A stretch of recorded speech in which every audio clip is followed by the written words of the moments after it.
Eeny, meeny, miny, mo, catch a tiger by the toe. If he hollers, let him go. Eeny, meeny, miny, mo.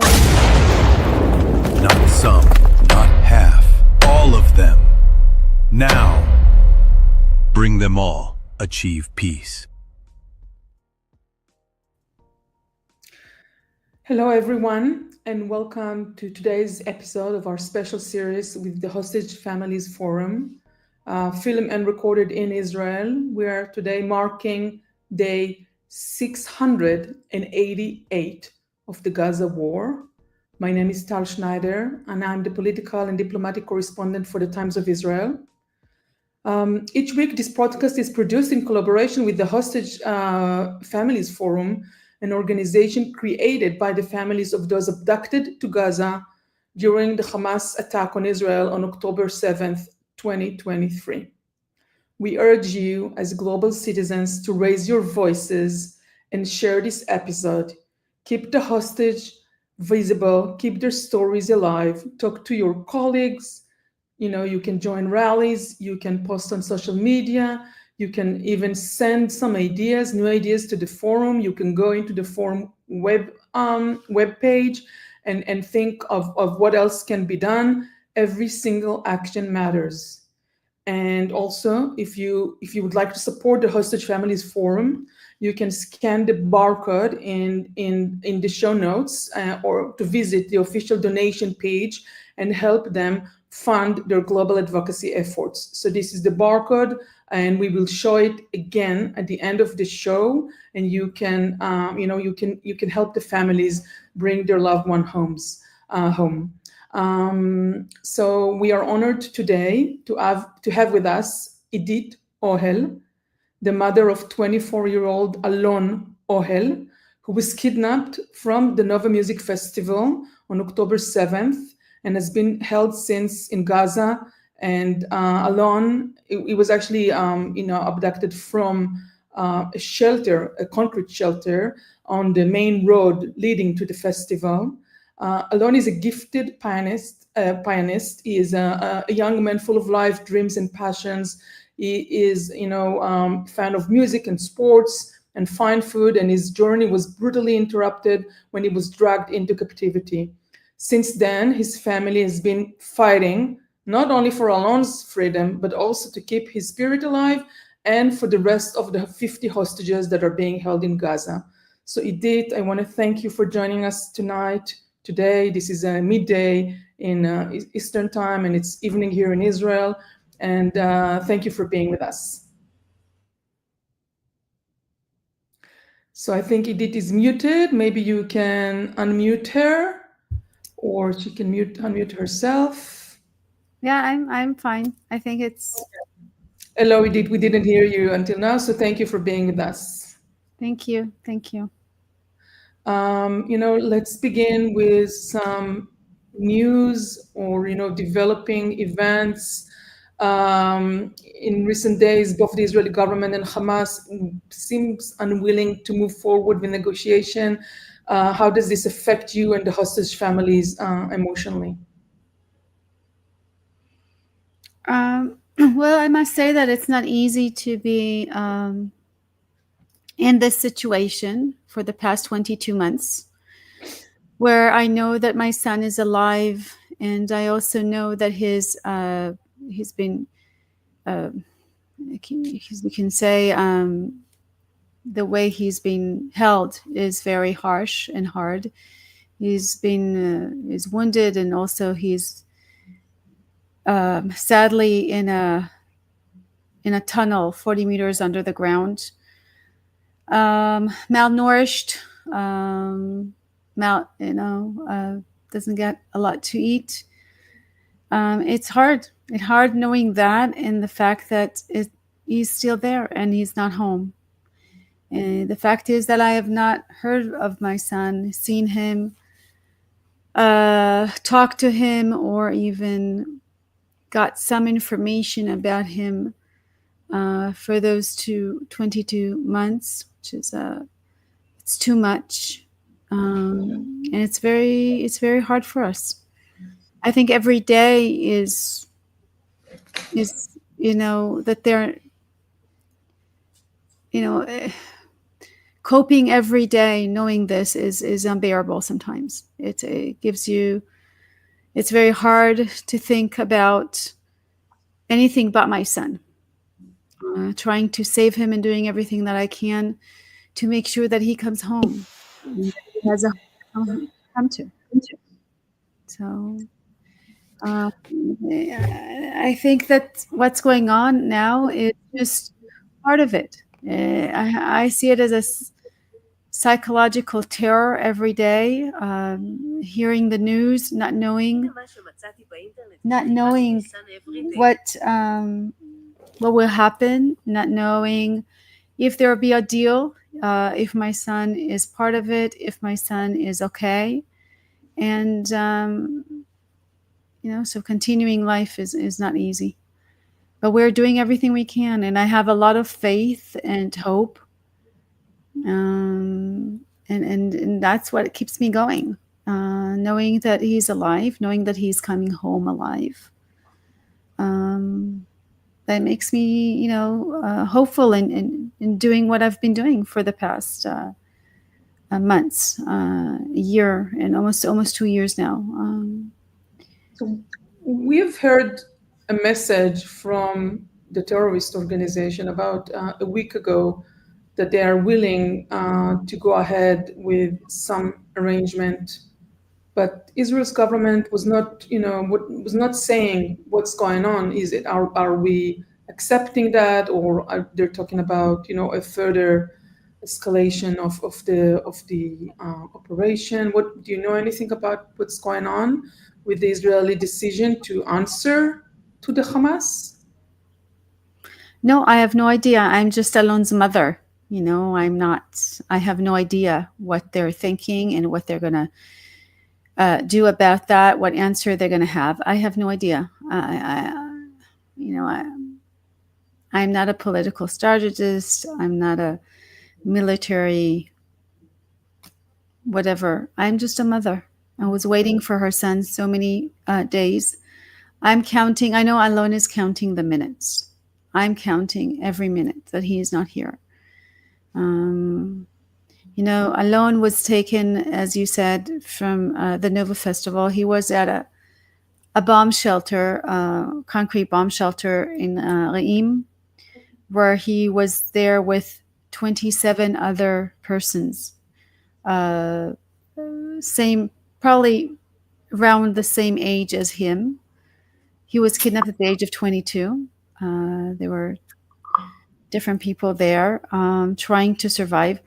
Hamas comes and, throws grenades into this bomb shelter and RPGs and shooting and everything. And one of the grenades was blown up. That's how Hirsch Goldenberg-Perling, that was kidnapped with Alon, his hand was amputated.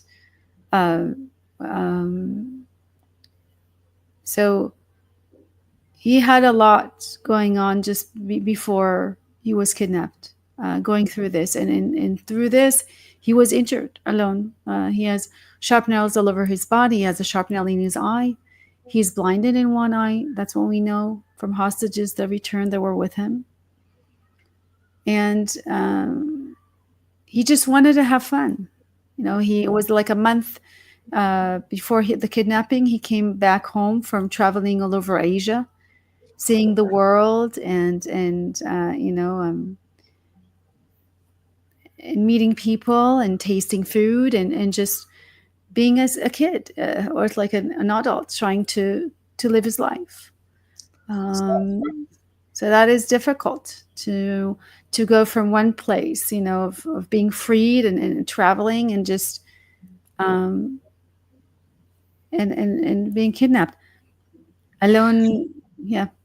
Yeah, we just, I'm listening to all of the former hostages interviews, and there was a lengthy interview just recently with Or Levy, who is only a couple of years older than Alon, is still a very young person, and he was held for a long time together. Is that right? Together with Alon?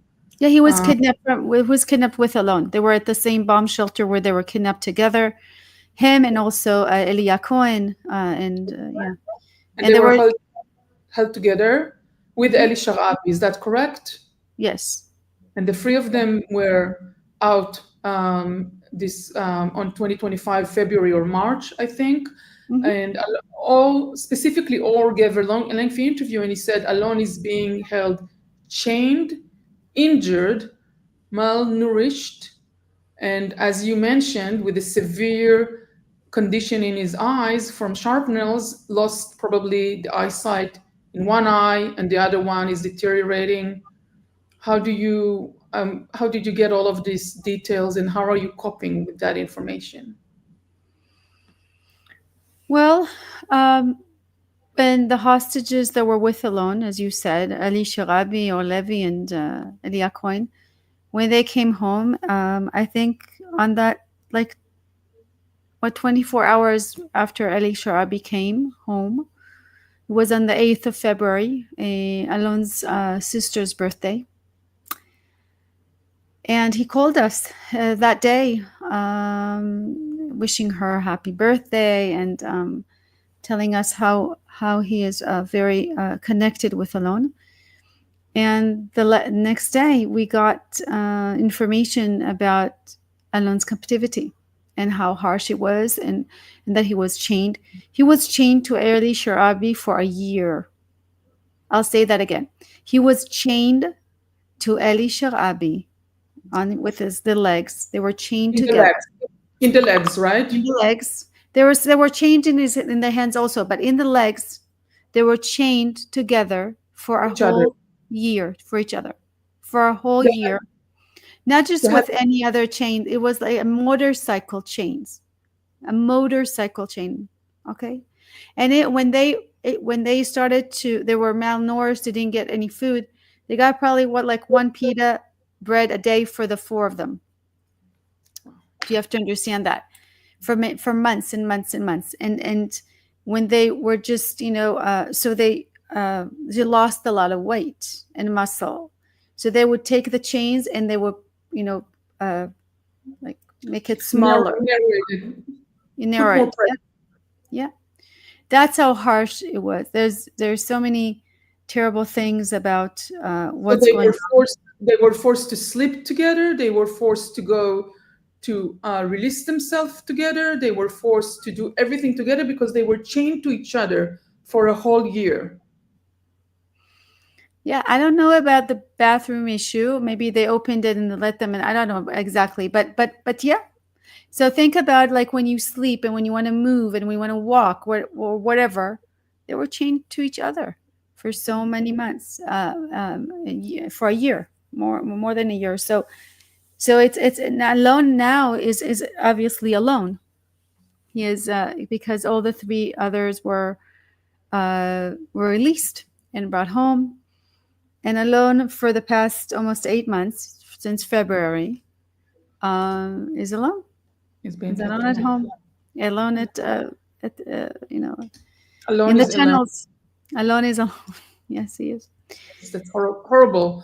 I mean, I didn't mean it by any chance as a catchphrase. It's just it's gut wrenching. No, so we have this thing. It says, "Alone, you're not alone," even though he is alone now specifically, but he's not alone because we are with him in spirit and in heart and thinking about him constantly.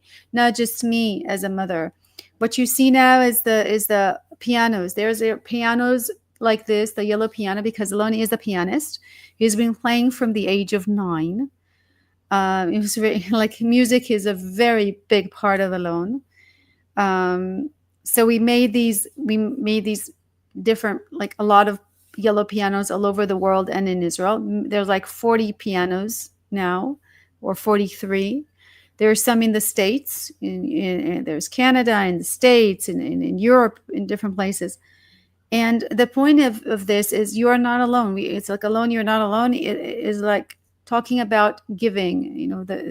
When a person comes and plays on the piano, he's playing for Alon and the hostages, helping them, thinking about them and giving from himself to somebody else. And the beautiful thing about these pianos, these pianos usually are in public places. So when there's a pianist coming and playing, there's many people coming and listening, because it's something that happens. It's like, once you hear music, people, like a magnet. It magnets people to listen and come about.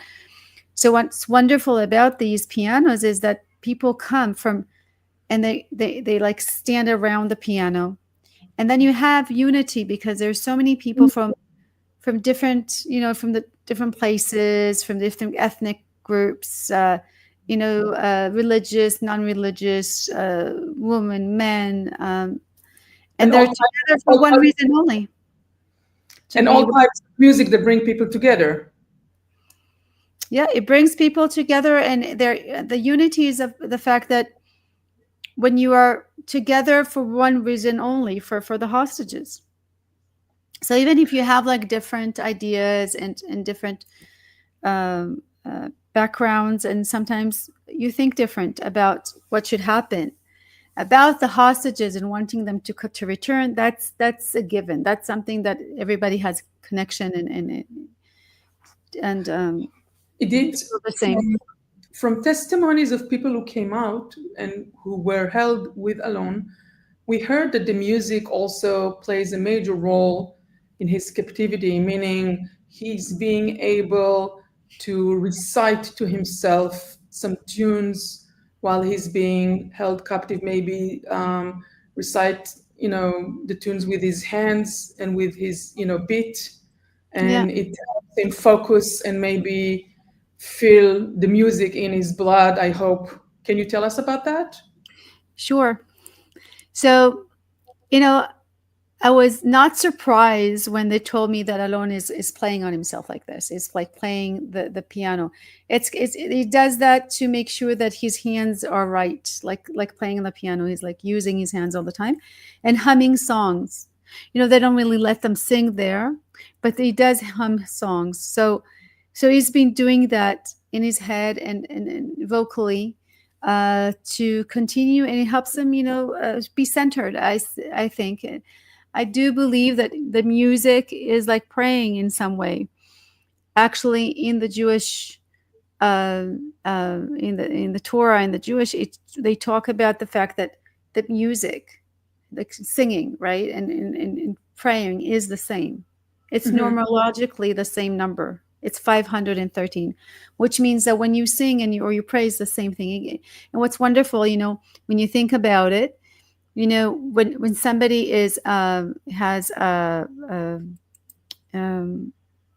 the speech implement, when he gimgum, how do you say, stuttering, a speech therapy for stuttering. When you don't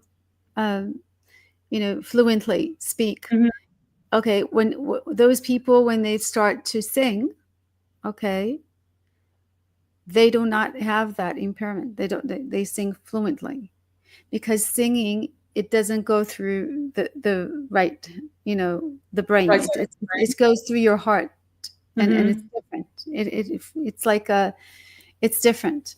So that's how I see it. So for me, for him being, singing to himself and stuff, it's like he's praying all the time and making sure that he's doing something that helps him cope in this terrible, unbearable situation. And we I don't think people can really understand what they're going through. And even if we tell us and we see Alon, you saw, probably, I don't know if you've seen, but Itamar, Eviatar David, and probably and some others, and Eli Sharabi, when he came out, was very, very, very, very thin. Thin is a nice word. He was skeleton thin. Right. That's how Alon is right now. This is Alon. That's how he is. So it's just, Alon's great grandfather was in the Holocaust. He was in Auschwitz. He came out of Auschwitz 30 kilos. This is nothing. The 30 kilos, So I'm thinking this was in 1940s. We're talking about 2025 that this is happening. The world sees pictures, the world sees this, and still they're still there, and it doesn't make sense. Do you have I any don't idea understand. what type of songs is he playing with himself while he's in there? Did you get from Ellie and from Or the message of what type of song what is keeping him up over there? What is, say that again? Did you get going back to the songs? Do you know what types of music does he play when he is inside the captivity? Is it Yeah, jazz or is it Israeli Hebrew music, Jewish music? yeah. Well, Alon, even though he was, he was, he learned classical music. He majored in music. He loves jazz and just so many different. He loves like Elton John and Stevie Wonder and so on. And also loves Israeli songs. So he sings like different ones. One of the songs that he constantly was singing and humming to them was still is, I probably for himself, but is a song that's called "A Song with No Name." And it's an Israeli song, and this song is amazing because Eliakon, when he came out, and we met him like a couple of days after he came back home. He told us that this songwriter and singer came to the hospital. So he looks at he did these singles. He did this single. So he looks at and he says, "Okay, I will sing this one. It's called Song with No Name," right? So he sings it and plays it, and Elias says, "Wait a minute, I know this song. This is Alon's song." And he was like, "Wow, I know this song," because he didn't know the words to the song because Alon was humming it, Mm-hmm. but he knew the music, the lyrics. Yeah. So he was like, "Wow, God, I got this song," and now he has it like on his phone, like the first I song just he want ever. to tell our listeners, this is played and sang by Shalom Hanoch. You can Google that if you want to. Shalom, if you want to Google it for Alon, it's Shalom Hanoch. Hanoch, you write Hanoch, a song without a name. It's a very He, famous song in it's Israel. that You is can true. find it on YouTube easily. And Edith, you had this song is now being attached to Alon in Yeah, performance all that over is true. Israel, and with the singer playing it. And this is for Alon. So it's called again "A Song Without a Name" by Shalom Hanoch. Shalom Try that. Chanos wrote the song and the lyrics, but who the most famous who sings it is Judith Ravitz. Judith Judith. Ravitz usually sings it, but now Alon likes the new song that like they changed it a little bit by Asaf Amdusky. That's the newest way Yeah. that's like, but So it's a it's beautiful song. You can the point of this song is talking about, it's a beautiful song. Maybe we'll hear it later. It's a song that talks about a person that is in this situation where he thinks about the past. So he's like looking at the past and saying that he sees through the past the people that he knew, the views that he saw, and he talks about that. And then later, like just about the past, and then later, suddenly this window opens, and he noticed that he has a lot of strength, and so he opens the window, and there's a lot of strength that he has. And then he goes and says, "Okay, this is the stop of me being Yesurim, being agony. agonizing, right? This is the Suffering end or of being of agonizing, and I can come out." So it's amazing that he loves this song. He's been playing it for like for months before he was kidnapped. And this special song, when I think about it, it's like this moment when in this the last um, part of the song where the window is open. It's like seeing like where he's being freed, right? Because the window is the window to freedom and to see things differently. But it's like, I think it's a window to your soul. It's like your soul is is doing, like having this, you know, metaphor forza. It's like he's becoming somebody else. He's becoming a better person. He's becoming. It's Edith, amazing. I'm sure in my heart that we will hear Alon plays that on a piano, Yeah. hopefully soon when he comes home. And I urge you, our listeners, if you are watching this or listening to this, and if you encounter the yellow piano, ask for that to be played or learn it yourself or just listen it to on YouTube. But if you encounter the yellow piano, it's as Edith said, it's they now have 43 pianos around the world. There's some in Israel, and it's those pianos are Alon's pianos. You can play that, you can listen to that, you can ask for that to be played for Alon. We are sending our strength to Alon from here for his music, and maybe we will, I hope that we will hear him soon plays that. So I just want to ask you a couple of more questions. I was about to ask you about his childhood and about his friends. We know he loves cars and fine food. You can talk about that, and we can share some photos. But also, I mean, if you want to talk about other things that relate to Alon, we spent some time on his music, but what gives you strength with your family. And I know there's couples of families, not just you, that you are helping each other, but you also get, I hope, some help from the Israeli public with this horrific ordeal. Well, it's not just the Israeli public. I think it's so many citizens and just so many people in the world that are giving us a lot of hope and are helping us in just thinking about Alon, in knowing that these people think about him and pray for him is amazing for us, and it really helps us to know that people are with us in this situation.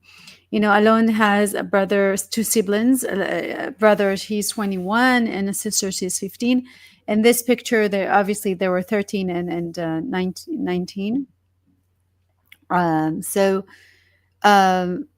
This picture was taken on Rosh Hashanah, which is like a month before the kidnapping. So this Alon is here is 22, and his brother here is 19. Yes, and his sister is 13. And now when he comes home, if you could see his sister, she looks so much older. At these age, they grow so fast. So she's like, she's much taller than she was here, and her hair is different, and she's like more, she's just, she's a beautiful person. And I'm thinking, this is even a year before. Mm-hmm. So on Rosh Hashanah, a year before. So this is so much, as a family, he would not even recognize, I think, his sister and his brother, and just, and having new family members that were born, new cousins, and it will be so much for him to see all that. Alon is just, he's always smiling. It's very hard to find a picture where he is not smiling or happy or excited about something. This is something that is very particular about him. He's like, if you ask his friends about what would they say about Alon, they will tell you that he is the one that always comes with a good wine and a smile, and will get everybody up if they're sad or down, and just go and have fun. So he gives people like hope and taking them out, and so they won't be feeling sad in some way. So he has that. He connects easily with people, right? Oh yeah, he's very, like, if you meet him, like, very, very fast, you'll be his friend. It's like he's so befriending people. Yeah, he's really good at that. And he loves cars, as I said. Alon, from the age of 2, I think, when he started to speak, I would go and take him on like a walking on the like on the road, like on the street, and he will see different cars, and he would know which car it was by the symbol of the car. So if he saw like a symbol of Toyota or Ford or Volkswagen or whatever, he will know, and he will say, this is this, this is that. And that's the love for cars that he started. And then he read a lot about cars. And when he grew up, it was amazing because I think all of our friends would go and ask him which cars should they buy, and he will come and help them buy cars, and also his friends' parents. So he's really good at and know like cars, and like it's something that he really loves, reading about it, understanding it, and he has dreams about what he wants to do about these kind of things. And yeah, he loves that so much. And good food. It's good that he has chefs that are his friends, best friends, because he loves gourmet food. He knows his wine. Really, he knows his wine. He's really here's a lot of the good life, as you So say. Alon, you have a loving family waiting for you with cars, good food, good wine, and specifically the piano. Yeah. Hope you get together soon. Edith, a week ago, we didn't have an episode last Sunday. I think you are my seventh episode. We are every week at 7 p.m. We try to bring someone from the families and listeners. And if you're watching us right now, you can go back to former episode, listening to Ruby Chen, or the father of Itai Chen, or to Menachem Goldin, the brother of Adar Goldin, or mother of soldiers Nimrod Cohen, and more, Ella Chaimi, and more. You can listen to all of those episodes. It's very important. We are stressing on each episode that we want all 50 back home, but obviously we want to see something happening with at least the people that are being kept alive in the tunnels. It's horrific. We want to see them soon home. So I was starting to say that last week we did not have an episode for the first time because myself, I went to the rally, and I hope many people went. I think we had 400,000 people in the streets. I mean, during the day, the Sunday, we had so many people in the streets. I think it was even up to 500,000. But on that evening, on Sunday, we had 400,000 people in the square, the hostage square. I went there. I was not even able to get to the square because there were so many people, we couldn't even get close. So what did you feel that day? It's important to see that the Israeli public supports you. What were your thoughts that day? Well, firstly, there were more than 1 million the whole day, not just specifically on that evening. Yes, there were 400,000. It was amazing. It was such a big hug that we got, the families, and it was more than just us. It's not just about us. That's the point. This is not just about us and the families and about Alon. Alon is not just my son. Alon is everyone's son, okay? This situation is not just about 50 families or 20 families that have their children and the loved ones alive. This is about feeling safe as a citizen of Israel. This is about Israel as a nation, as a country, and what it means to live here and what it means to be part of it. It means that this war is about everybody.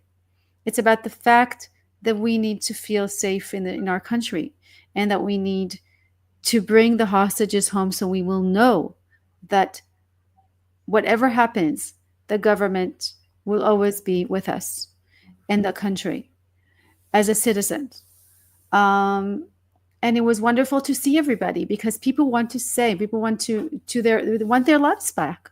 People want to continue with their lives, and nobody in this country can continue with their lives as long as the hostages are not home with us, because we can't, because there's still war, because there's soldiers going to war, soldiers being killed. There's people that are still outside of their houses because they can't go back to the Gaza Strip. Some of them can even go back to. I live up in the north, so up in the north, it's not very safe. So we want this all to be over, so we can continue and flourish and revive ourselves as a country and as citizens. So we need this to happen, and we need everyone with this. So it's not just we as Israelis, obviously, but we need the world to see it and say, hey, this cannot go on. We need people to talk with Trump and his administration and say, hey, you got to stop this. We got to bring the hostages home. This is part of the whole Jewish community in the world. Okay. And it's not just the Jewish community, because the things that are happening here, it's about terrorism and stopping terrorism, because today it's in Israel, tomorrow it'll be somewhere else. We never know. And it was terrorism is everywhere. So we need to do something about this. And it's important. As I said to Ruby Chen, or to Nimrod's Cohen mom, as parents of soldiers, and I have kids at the same age as you, it could have been my kids easily, as soldiers or as party goers. So every person in Israel has to see himself or herself in your shoes, and for that reason help with the cause, because it's so important to end this situation and bring them back. So I guess one more thing I wanted to ask you, and maybe this will be maybe our last question, unless you want to say something else, is people always ask us, they're watching us from many places around the world, and they ask, what can we do? What do you think people in their communities, East Coast, West Coast, Canada, southern areas, what can they do from their homes or from their communities? What do you think? Firstly is educate. I think it's educate the people around of what's happening. The 7th of October will happen because Hamas started this war. Hamas comes in and does what he does and kills and kidnaps and just terrible things to people, to Israeli people in Israel. And also make sure that my son is not forgotten. None of the hostages should be forgotten. Talk about it constantly and ask your government officials and ask everyone to do something about it, to not let this continue, not to fund terrorism. Stop funding terrorism. Stop. You're talking about Gaza, having like a crisis with food and humanitarian issues. Well, my son has never seen a doctor from the 7th of October till today. Has not seen a doctor, and he's blinded. Okay, so what we know is that a 19-year-old person came and with a needle and thread with no anesthesia sewed my son's sharp nails inside his body. We don't, this is not humane. Okay. So the hostages are being held not human. The ICRC, which is the Red Cross, has never seen any of the hostages. That is wrong. That is just wrong. And we have to talk about that. We can't just talk about one side. We have to talk both sides and see how in both sides it's hard. It is very, very hard. That's why it should end. And just make sure that people know about this, know about Alon and his situation, know about this hostage or that hostage, and make sure that it's not that they're not forgotten. And also for me is also praying for Alon, thinking about him and just making sure and seeing him come home. Alon is alive and he's coming home alive. Stop. Mm-hmm. Okay. We need to make sure it happens. How do we make sure it happens? As I said before, and also seeing it, being part of it, and asking it and praying for it and dreaming about it and just manifesting it, whatever, for the hostages to be returned. That's what we need. Thank you, Edith. I will add a couple of more points if that's okay. So I urge you, people who are listening to us right now, to share the episode, send it through WhatsApp or through LinkedIn, through mail. You can scan the barcode in the episode description to donate to the Hostage and Missing Families Forum. It will show up at the end, but maybe it will show up right now. I don't know. You can join a rally in your area. You can, okay, there you go. There is the barcode of our website through which we help the families to keep this subject alive. It's not financed by the Israeli government. It's only financed by the Israeli citizens and world citizens who care about the hostages who were kidnapped from a music festival. So those people were innocent, and we can help them, bring them back home.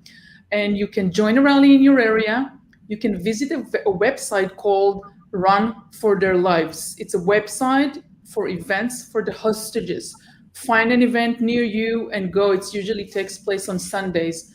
And you can just keep the hostages in your thoughts and conversations and prayers, and talk about it in your workplace or in your, in family gatherings. Every bit of awareness matters for the cause. And I hope that together we will bring them home. And Edith, our hearts goes out to you. We hope to see Alon soon. And I want to thank everybody for listening and taking the time to listen to you and to us. And I'll see you here next week with another episode on Sunday at 7 p.m. Eastern Time. Thank you.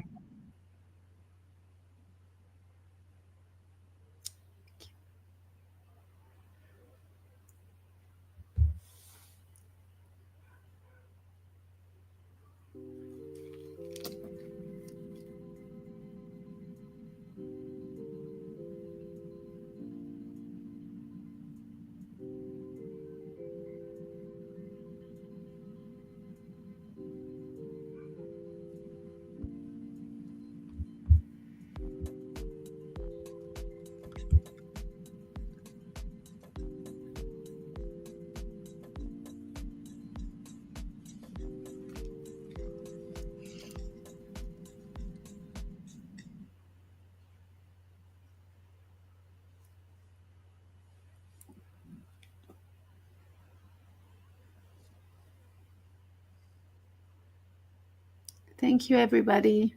Thank you, Edith. Thank you.